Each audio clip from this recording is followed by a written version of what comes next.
Kamu bohong, Mas. Assalamualaikum warahmatullahi wabarakatuh. Apa kabar Bunda? Semoga Allah selalu memberikan kebahagiaan. Malam ini, dengan gembira, aku akan menyambut kepulangan suamiku. Karena sudah 2 hari, dia ada kerjaan di luar kota. Aku juga sudah mempersiapkan makanan favoritnya, yaitu rendang daging kesukaannya.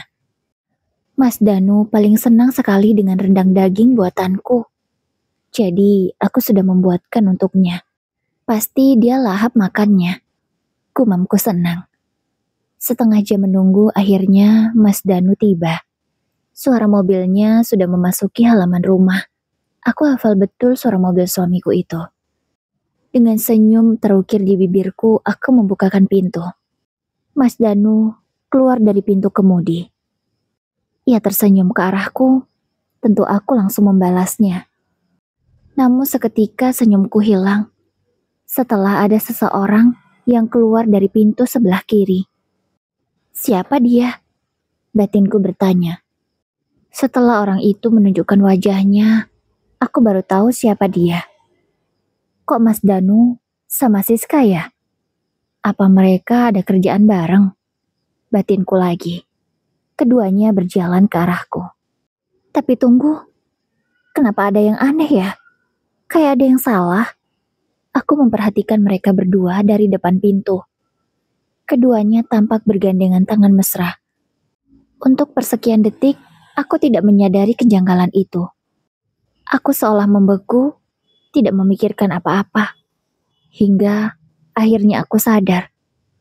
Lalu aku menutup mulutku rapat, karena aku benar-benar terkejut. Apa-apaan kalian? Tanyaku tegas. Keduanya tapi tidak kaget sama sekali. Malahan, Siska semakin erat menggandeng tangan Mas Danu. Sayang, ayo kita masuk dulu, biar aku jelaskan.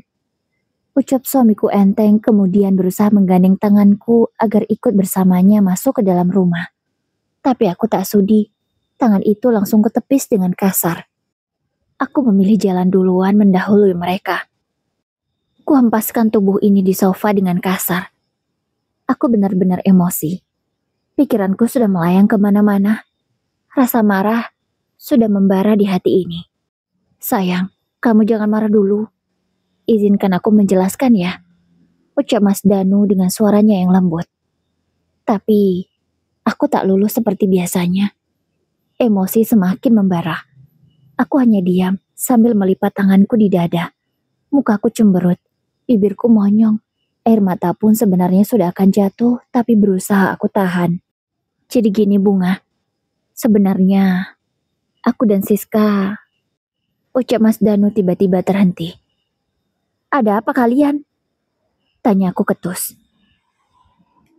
Sebenarnya aku dan Siska sudah menikah. Ucap Mas Danu dengan terbata, seolah berat untuk mengatakan kalimat itu. Aku yang mendengarnya semakin terkejut. Bagaikan ada gempa bumi yang mengguncangkan tubuhku ini. Jantungku berdebar semakin kencang, hingga membuat kepalaku pusing. Air mata yang tadi berusaha aku tahan, tapi kini tak bisa lagi. Jatuh juga pada akhirnya.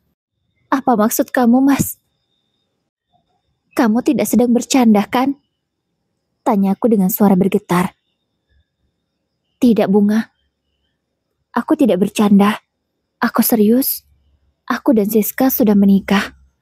Tolong dengarkan dulu ya. Kami terpaksa menikah karena ketidaksengajaan. Jadi, waktu di luar kota, kami hanya punya tempat tinggal satu rumah. Malam itu, di kamar Siska ada tikus yang tiba-tiba masuk. Siska ketakutan. Aku berusaha menolongnya dengan mengusir tikus itu. Tapi, lagi-lagi Mas Danu berhenti menjelaskan. Tapi apa? Tapi kamu menidurinya? Tanyaku menyela. Tidak, aku tidak melakukan itu. Mana mungkin aku mengkhianatimu, sayang. Dengarkan dulu. Tapi, Siska malah terpeleset dan jatuh ke kasur. Spontan dia menarik tanganku. Hingga aku jatuh di atas badannya. Dan secara kebetulan, ada warga yang datang. dan salah paham dengan kami. Jadilah kami dinikahkan paksa karena mereka menganggap kalau kami sudah melakukan sesuatu yang hina. Ucap Mas Danu menjelaskan. Menurutku, apa yang kamu ceritakan barusan itu sangat konyol. Mana mungkin orang bisa dinikahkan hanya gara-gara tikus? Ucapku tidak percaya dengan penjelasan Mas Danu. Terserahlah kamu, Bunga. Kamu mau percaya atau tidak? Tapi yang jelas itu yang terjadi. Kini Siska yang bersuara. Aku menatapnya tajam. Kuberikan ia senyum sinisku. Aku menegaskan bahwa aku tak butuh penjelasannya. Tapi memang seperti itu, Bunga. Itu kejadiannya. Ucap Mas Danu lagi. Aku semakin tidak percaya dengan penjelasan mereka. Ini menurutku sangat konyol. Seharusnya bisa dicari tahu kebenarannya, kan? Tidak main nikah begitu saja. Kini aku langsung teringat kembali dengan masa lalu kami. Siska adalah tetanggaku di kampung.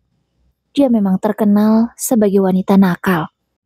Dari masih SMA, dia suka sekali menggoda banyak pria. Siapapun itu dia goda asalkan dia tertarik.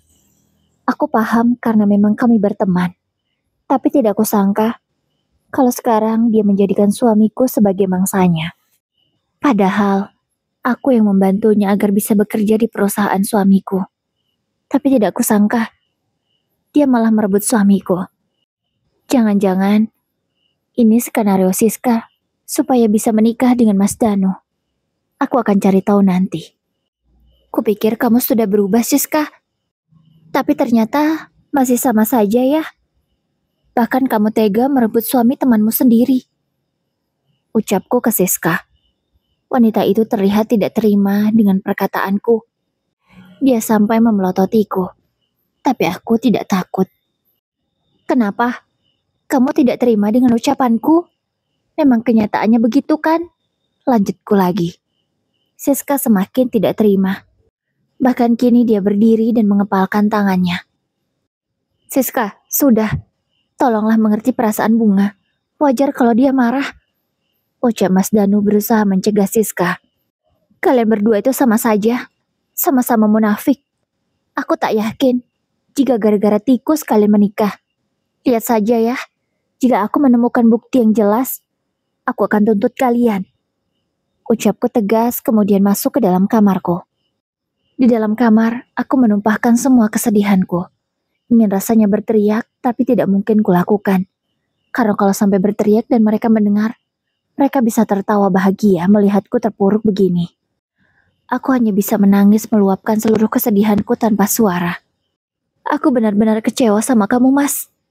7 tahun pernikahan kita tidak ada artinya kah bagimu? Seharusnya kamu bisa memberitahu aku jika memang benar alasannya gara-gara tikus.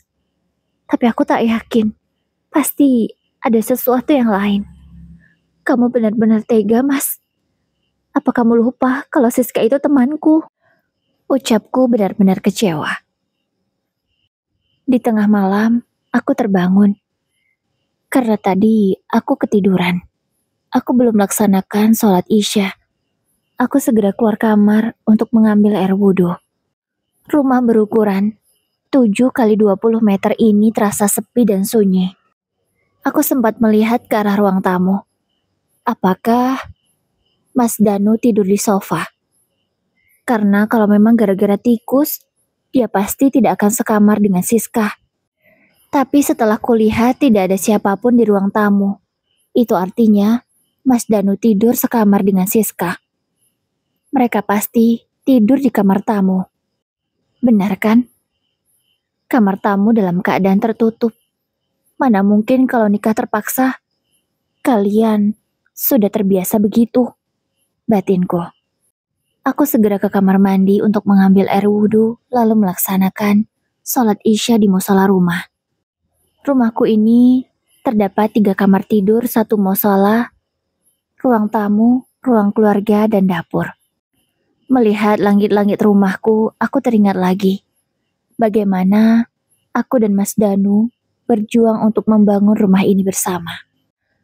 Setelah menikah dengan Mas Danu, aku masih tetap bekerja untuk membantu perekonomian keluarga. Meski gajiku tidak lebih besar darinya, tapi setidaknya bisa untuk tambah-tambah beli beras. Sebagai istri, aku juga berusaha menabung agar uang yang dihasilkan oleh suamiku bisa digunakan untuk membangun rumah ini. Tabungan kami pun terkumpul sedikit demi sedikit, hingga kami bisa membangun rumah ini meskipun belum 100%. Waktu itu, rumah ini belum ada jendela dan pintunya, tapi kami nekat pindah karena memang masa kontrakan rumah kami sudah habis. Tak bisa juga disewa hanya beberapa bulan, karena sewa rumah kontrakan itu tahunan. Dengan keterbatasan, kami pindah ke rumah ini. Aku hanya menutupi pintu kamar dengan horden. Tapi alhamdulillah, di daerahku aman, jadi tidak terjadi sesuatu yang berbahaya. Hingga akhirnya kami bisa membeli pintu dan jendela. Yang kami utamakan baru kamar dulu, karena memang uangnya terbatas. Waktu pun terus berlalu, aku berusaha menyisihkan gaji Mas Danu agar bisa membeli semua pintu dan jendela rumah ini. Dan dilanjutkan lagi memplester dinding, karena memang dindingnya belum diplester. Kami berdua mencicil dikit demi sedikit agar rumah ini cepat selesai. Kurang lebih pembangunannya selama 1 tahun hingga 100% jadi. Rezeki terus datang. Tidak hanya rumah yang jadi, Mas Danu juga mendapatkan kenaikan jabatan.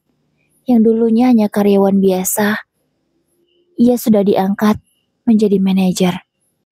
Ya bisa dibilang, aku menemani suamiku itu dari bawah. Kalau mengingat semua itu, aku benar-benar sedih. Tidak kusangka kalau aku akan mengalami ini. Setelah 2 tahun diangkat menjadi manajer, barulah Siska datang. Dia meminta bantuanku untuk dicarikan kerja. Aku pun meminta bantuan kepada suamiku, karena memang dia seorang manajer. Dan kebetulan, Mas Danu sedang membutuhkan sekretaris. Dan kebetulan juga, Siska ada basic ke sana. Jadilah Siska diterima. Tapi gak kusangka, dia malah menghancurkan rumah tanggaku. Dan bodohnya aku, setelah suamiku diangkat menjadi manajer, aku malah berhenti kerja. Karena pikirku, aku ingin fokus untuk promil supaya cepat hamil. Karena sudah 5 tahun menikah, aku belum hamil juga. Waktu itu, aku bekerja menjadi guru TK. Dan statusnya masih honor. Tahu sendirilah berapa gajinya. Tapi setidaknya waktu itu, aku punya penghasilan sendiri. Aku bisa membeli apa yang aku inginkan dengan uangku. Kalau sekarang, semuanya dari Mas Danu. Kalau dia tidak memberiku uang, aku tak punya uang. Waktu pun terus berlalu. 2 tahun sudah, Siska bekerja di perusahaan Mas Danu. Tapi tidak kusangka kalau dia malah melakukan ini. Tega sekali kamu, Sis. Ucapku nelangsa. Air mataku pun jatuh lagi. Mukena yang kupakai sampai basah. Saking derasnya air mataku mengalir.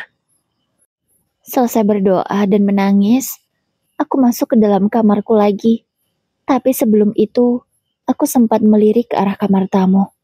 Sama sekali, pintu itu tidak terbuka. Hatiku semakin perih. Aku tak pernah membayangkan sebelumnya.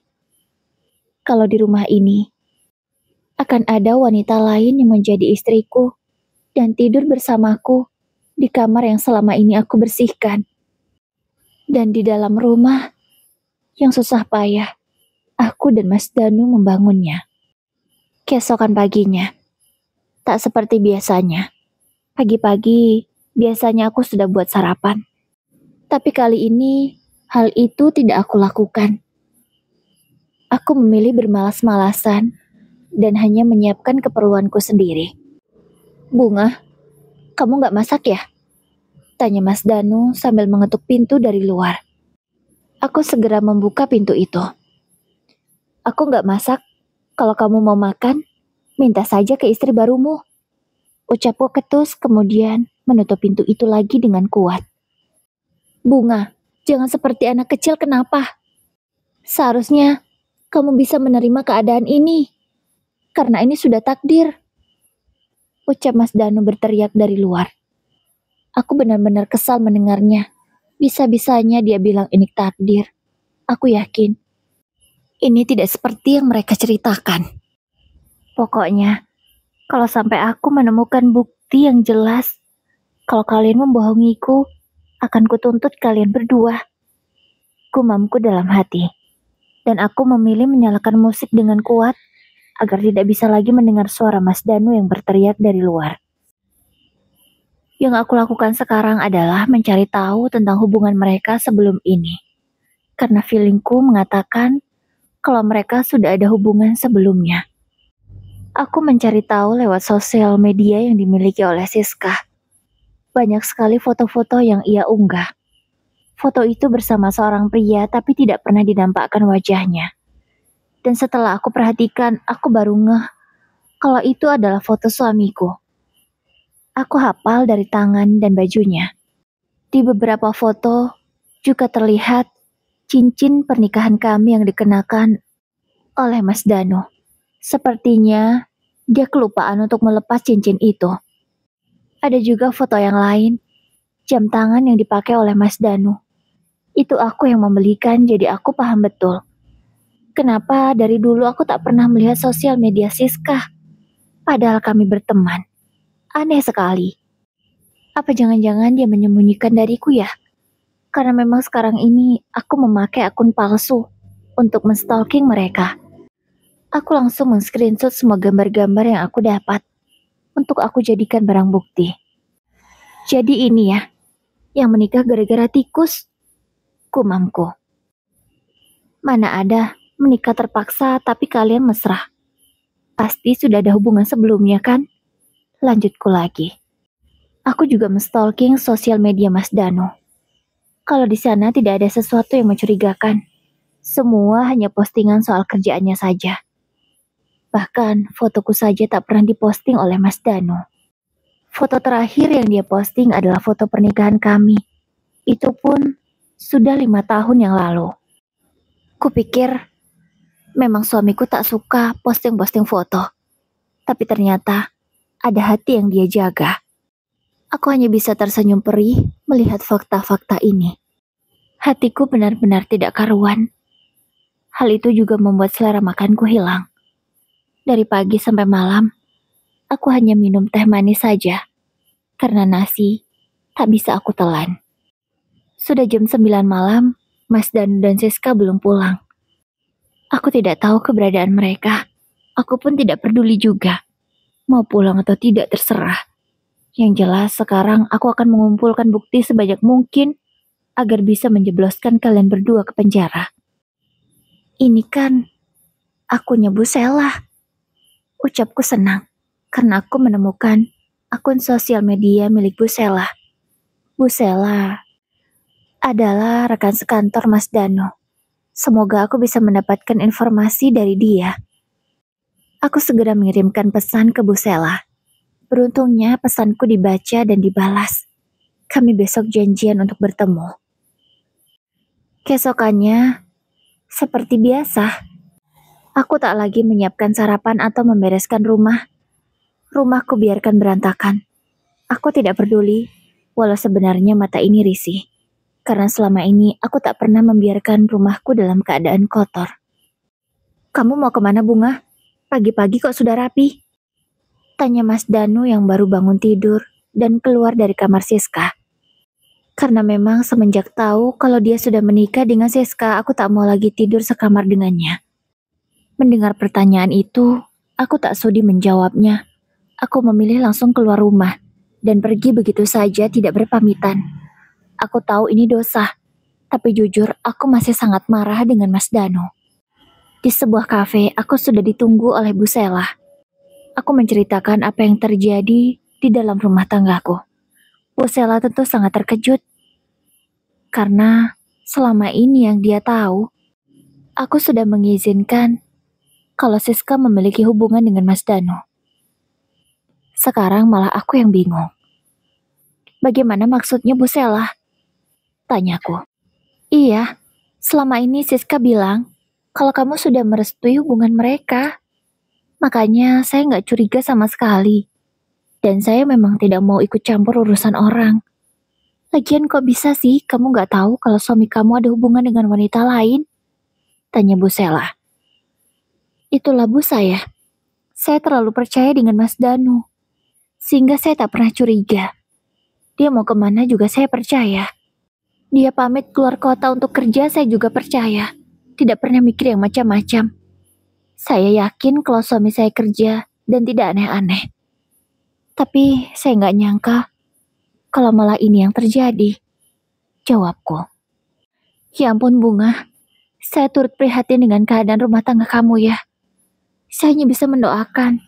Semoga kamu sabar dalam menghadapi semua ini. Ucap Bu Sela bersimpati. Ya Bu Sela, terima kasih. Tapi Bu Sela, saya boleh tidak meminta bukti kalau memang mereka mengatakan itu? Ucapku. Maaf Bunga, saya tidak punya bukti apa-apa. Karena memang ketika saya menanyakan hal itu, saya tidak sempat merekam atau apapun karena saya tidak merasa curiga. Memang sih, awalnya saya agak risih dengan kedekatan mereka karena saya tahu Danu sudah punya istri. Tapi setelah saya tanyakan langsung, malah mengakunya begitu. Jadi ya sudahlah. Saya pikir tidak ada masalah di kantor, jadi saya tidak mempermasalahkannya. Jawab Bu Sela. Baiklah Bu, saya mengerti. Tapi Bu, bisakah Ibu memberi keadilan untuk saya? Saya di sini korban, Bu. Saya tidak pernah menyetujui hubungan mereka. Bahkan saya tidak tahu kalau mereka ada hubungan di belakang saya. Bisakah suami saya dan Siska dipecat dari perusahaan itu? Saya benar-benar kecewa. Ucapku memohon ke Bu Sela. Karena Bu Sela jabatannya lebih tinggi daripada Mas Danu. Bu Sela sejenak diam. Tapi Bunga, saya tidak bisa berbuat apa-apa. Kalau mereka tidak punya kesalahan di perusahaan, saya tidak bisa memecat mereka. Maafkan saya ya Bunga, tapi jika nanti saya bisa membantu kamu, pasti saya bantu. Ucap Bu Sela. Aku pun hanya bisa pasrah. Seorang direktur saja tidak bisa memecat karyawannya jika karyawan itu tidak bersalah. Tapi tunggu dulu Bunga. Saya coba bicarakan dengan pemilik perusahaan ya. Mana tahu beliau punya solusi yang terbaik. Tenang saja Bunga. Aku pasti membantumu. Sebagai perempuan, aku mengerti bagaimana perasaan kamu. Pasti sangat sakit. Ujar Bu Sela. Aku pun mengangguk. Ada sedikit kelegaan di hatiku. Semoga pemilik perusahaan bisa berlaku adil. Karena aku tidak ikhlas kalau Mas Danu dan Siska masih tetap bisa bekerja di perusahaan itu, masih punya gaji yang besar, sementara aku menderita di sini. Aku bukan ingin menjadi orang yang jahat, tapi sebagai manusia, aku merasa kecewa dan sakit hati. Aku tidak bisa terima dengan apa yang mereka lakukan. Beberapa hari kemudian, secara diam-diam, aku mengajukan laporan ke polisi. Karena aku tak terima jika mereka menyakitiku begini. Akan kulawan mereka dengan sekuat tenaga. Beruntungnya, laporanku diterima karena aku punya bukti yang cukup kuat. Aku juga sudah mendapatkan kontak salah satu warga yang katanya menikahkan mereka secara paksa. Tapi setelah aku cari tahu, sama sekali tidak ada. Tidak ada pernikahan secara terpaksa. Mereka menikah secara sukarela karena dasar suka sama suka. Dan lebih gongnya lagi, ternyata Mas Danu selama 2 hari itu bukan melaksanakan tugas dari kantor, melainkan pergi keluar kota untuk menikah dengan Siska. Jadi semua yang ia katakan tentang tikus adalah kebohongan. Aku melaporkan Mas Danu karena dia sudah menikah lagi tanpa seizinku. Aku juga mengajukan gugatan ke pengadilan agama. Aku ingin bercerai dari Mas Danu. Alhamdulillah, melalui bantuan pengacara yang disediakan oleh negara, aku bisa menyelesaikan masalahku ini sesuai dengan keinginanku.